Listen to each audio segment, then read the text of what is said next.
Nous entendons parler de succès par-ci, de réussite par-là. Oui, nous voulons tous réussir dans la vie. Nous voulons imprimer notre apport dans l'histoire. Nous voulons que nos enfants entendent parler de ce que nous avons accompli. Mais ce que j'ai remarqué, c'est que la plupart des gens n'investissent pas ce qu'il faut, n'investissent pas là où il faut pour atteindre cette réussite, pour réussir. Dans cette nouvelle vidéo, nous vous proposons quelques clés importantes qui vous garantiront d'avoir le succès dans tous les domaines de votre vie. Car nous vivons une seule fois et cette vie nécessite de bien l'entreprendre.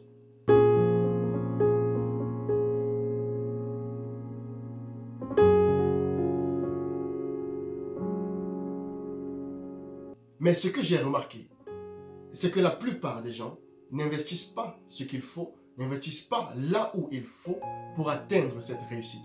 Dans cette nouvelle vidéo, nous vous proposons quelques clés importantes qui vous conduiront vers la réussite dans tous les domaines de votre vie. Car nous vivons une seule fois et cette vie nécessite d'être bien vécue. C'est ce que j'appelle l'entrepreneuriat de la vie. Ne vous laissez pas entourlouper, escroquer, tromper ou embobiner par les discours trompeurs et séducteurs de certains coachs en développement personnel. Oui, le développement personnel pilule sur le marché. C'est une escroquerie en bande organisée. Vous n'avez qu'à regarder leur vie et vous tirerez vous-même vos conclusions. D'ailleurs, je ferai très prochainement une vidéo sur ce sujet. Restez connectés. La première clé, c'est choisir d'avoir ou choisir d'adopter quotidiennement la bonne attitude. En psychologie, l'attitude est liée à l'état d'esprit d'un individu. C'est une prédisposition mentale à agir de telle ou telle autre façon. Ça veut dire que la seule façon de voir si une personne a une bonne ou une mauvaise attitude, c'est d'observer et de regarder à ses actions. Je me souviens, lors des jeux sportifs organisés par l'université dans laquelle j'ai étudié, je ne faisais pas partie de l'équipe qui devait participer aux différentes disciplines sportives, notamment le volley, le badminton, le basket et bien d'autres. Alors, qu'est-ce que j'ai fait? Je me suis dit, il manque quelque chose. Il manquait comme quelqu'un qui est là pour encourager, un véritable supporter, un véritable motivateur.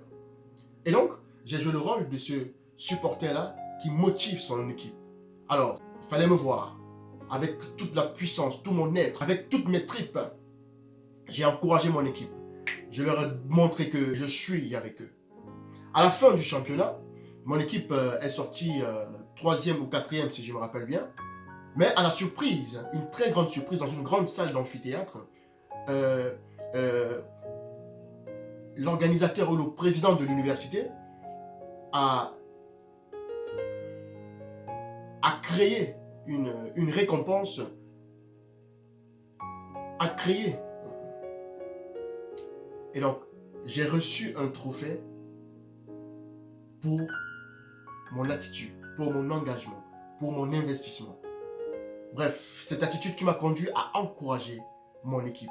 Et donc, je me suis dit, il y a une attitude qui vous différencie des uns et des autres. Il y a une attitude qui vous distingue des uns et des autres.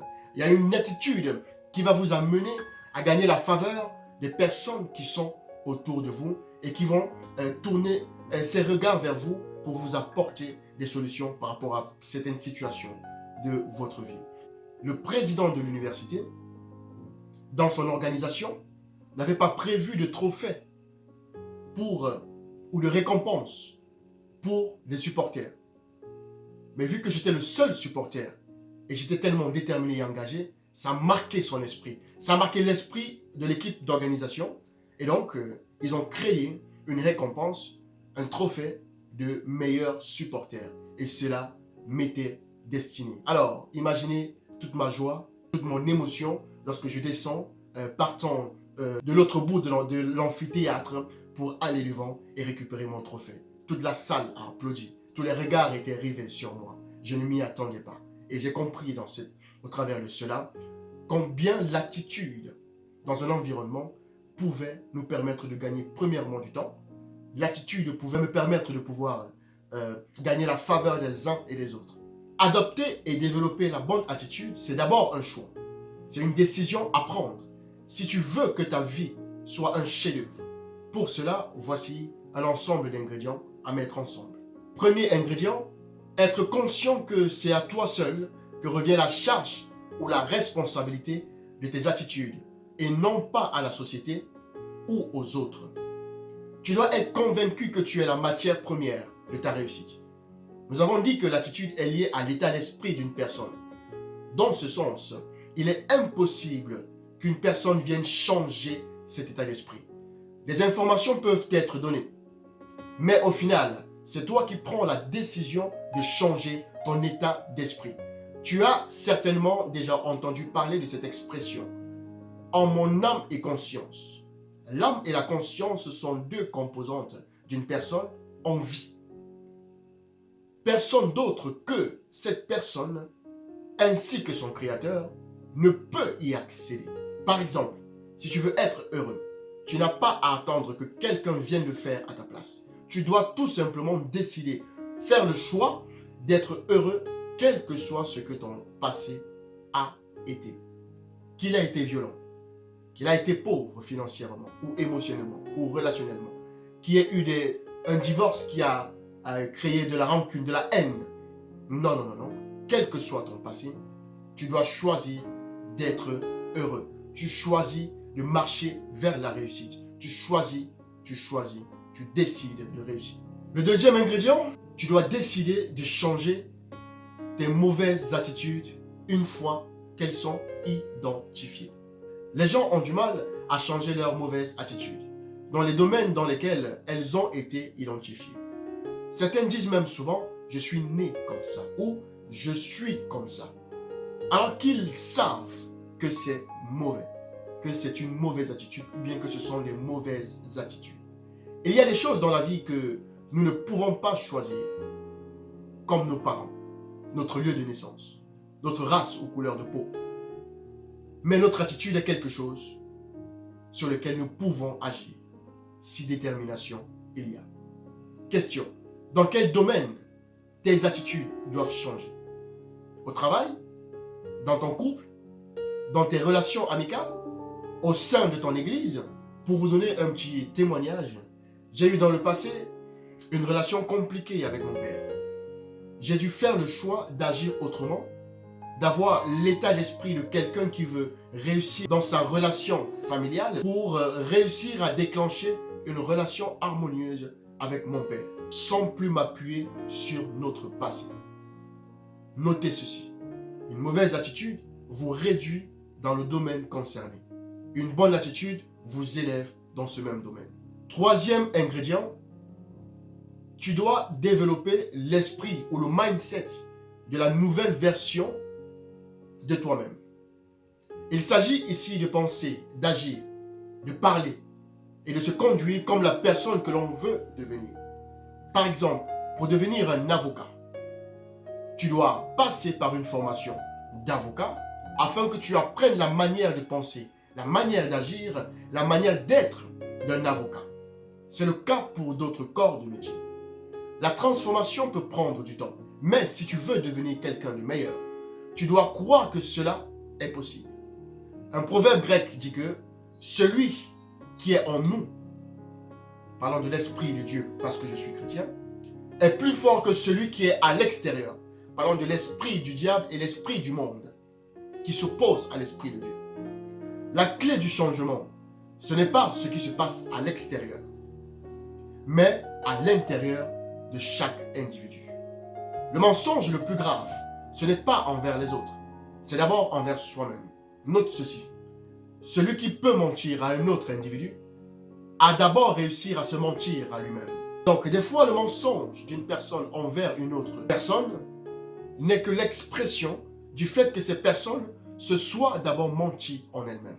Par exemple, lorsque tu regardes la météo et qu'elle te dit qu'il va pleuvoir, tu te prépares à sortir sous un temps de pluie.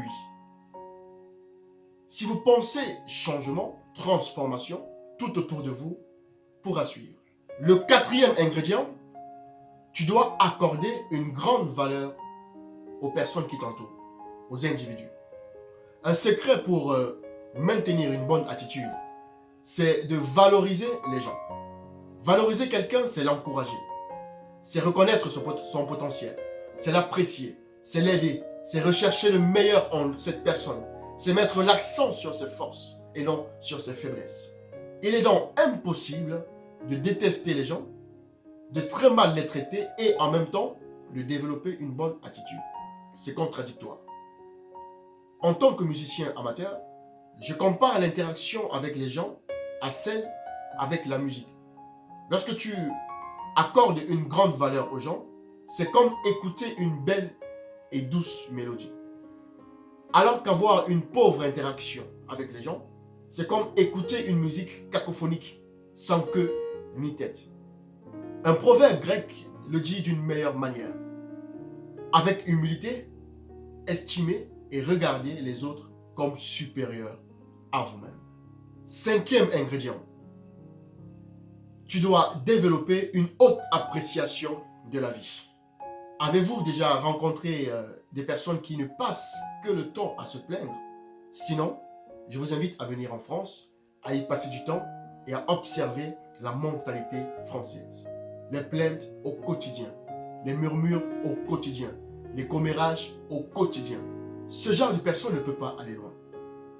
Parce que cette personne sature son esprit, sature sa mémoire des choses inutiles, des choses qui la déconcentrent. Apprécier la vie ne dépend pas de ce qui se passe autour de nous, mais de la manière à laquelle mon esprit perçoit la vie. Par exemple, apprécier un appartement ou une maison ne dépend pas de comment les choses sont agencées à l'intérieur, mais de comment mon esprit est formaté, comment mon esprit est façonné, comment mon esprit organise les choses en lui-même. Une série de vidéos sur la suite suivront celle-ci et petit à petit, plusieurs clés seront données et tu verras que tu deviendras quelqu'un de meilleur. Motive Action, c'est l'art de motiver pour agir. C'est l'art de motiver pour passer à l'action. C'est l'art de motiver pour investir. C'est l'art de motiver pour entreprendre dans la vie. Restez connectés.